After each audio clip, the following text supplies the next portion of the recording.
Ghosts of the Lost Forest is a pagan novel set in the Midlands in the UK around the start of this century, partly because that's when I actually started writing it.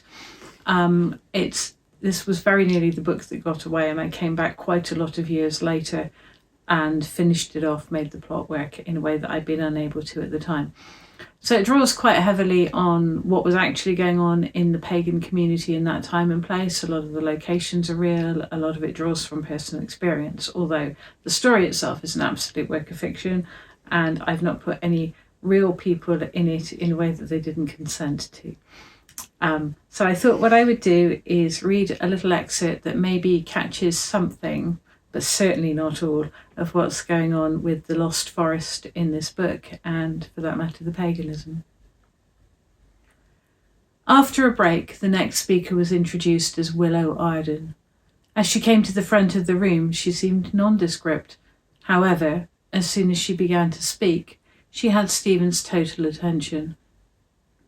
The forest may have gone, but the spirit of it remains. What has been lost can come again. The voice, low, feminine, and utterly compelling, stirred him from his previous stupor. Stephen sat up, eyes opening, senses inexplicably alert. Then he saw her, truly. He guessed her to be about his height, with long, shapely legs encased in black denim and a close-fitting black top with long sleeves. With her pale skin and dark hair, she looked stark somehow, but even from this distance he could see how her eyes flashed. In his first glance, he took in the sharp angles of her face, the dark eyebrows and expressive mouth. She looked a lot like the woman from Neil's photo, and the face he had seen, or imagined, during the anti-globalization demonstration. He had seen those features, or something very much like them, in many of his dreams. She seemed important and familiar. As she spoke, he focused on her words, hoping for insight. The woods are a dangerous place, full of mystery and perceived threat.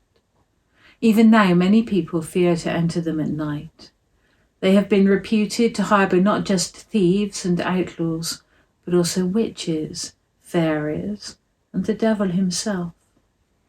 Our medieval ancestors saw the wildwood as a place of spiritual as well as physical hazards, and they are not the only ones who have equated order with goodness and chaos with evil.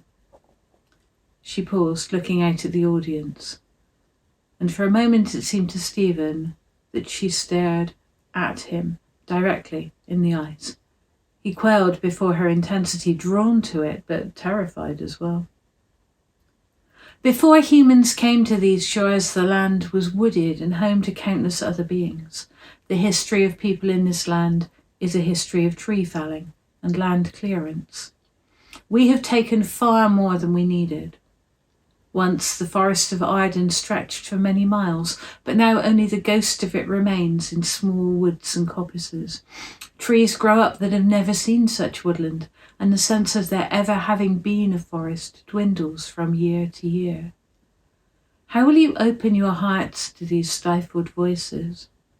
How will you hear the voice of the dying forest, the echo of a vanishing echo?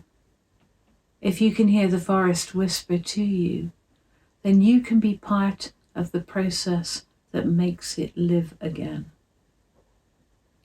Close your eyes, she demanded, her voice barely above a whisper. Close your eyes and let my words carry you down into the depths of the dark soil beneath, into the heart of the land where there is still memory, and the seeds of the forest lie still and buried, waiting to be found.